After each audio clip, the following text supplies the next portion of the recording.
Кыргызстан эли Жээнбековдордун кландык башкаруусуна жана өлкөдө тездик менен өнүгүп жаткан коррупцияга каршы чыгып, натыйжада 2020-жылдын октябрында саясий куугунтуктун курмандыгы болгон Садыр Жапаровду бошотушкан. Ал эми 1 жылдан бери Садыр Жапаров мамлекетти жетектеп келет. Келгиле, анын президент катары алгылыктуу эмне иштерди кылганын эстейли.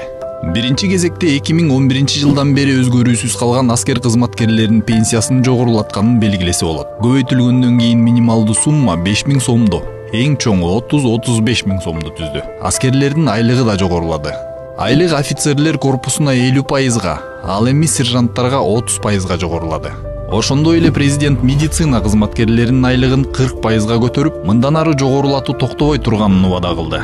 Садыр Жапаров аскерлердин тамактануусун да жакшыртты. Эми жоокерлердин рационуна ата мекендик өндүрүшчүлөр чыгарган жогорку калориялуу азыктар кирет. Мисалы, жарым ышталган колбаса, жумуртка, сыр, коюлтулган сүт, табигый жемиш ширеси же башка жер жемиштер. Мындан тышкары эт, балык, макарон жана өсүмдүк майынын күнүмдүк рационун бир кыйла жогорулатты.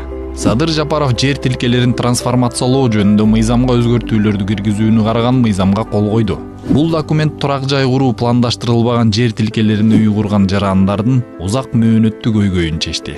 Эми жаңы курулган турак жайларды мыйзамдаштыруу бир топ жеңилдеди.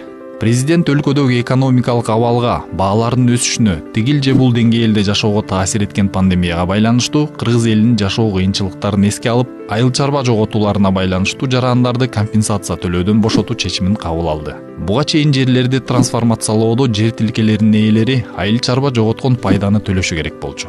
Ал эми буга чейин ишкерлер текшерүүчү органдар тарабынан жапа чеккендерин байма-бай айтып, нааразы болуп келишкен. Аларды уккан Садыр Жапаров ишкердик субъекттерин коргоо боюнча кошумча чаралар жөнүндө жарлыкка кол койду. Эми бир дагы мамлекеттик мекеме бизнеске кийлигишүүгө акысы жок. Башкача айтканда, жыл ичинде ишкердик субъекттерин текшерүүгө убактылуу мораторий киргизилген.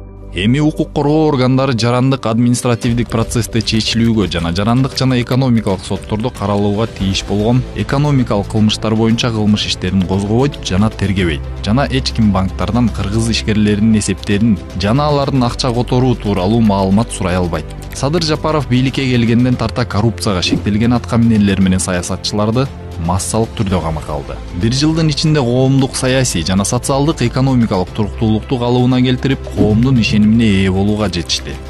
Өткөн президенттик шайлоонун жана конституциялык референдумдун жыйынтыктарын эл аралык коомчулук, анын ичинде ЕККУнун демократиялык институттар жана адам укуктары боюнча бюросунун байкоочулары да тааныды.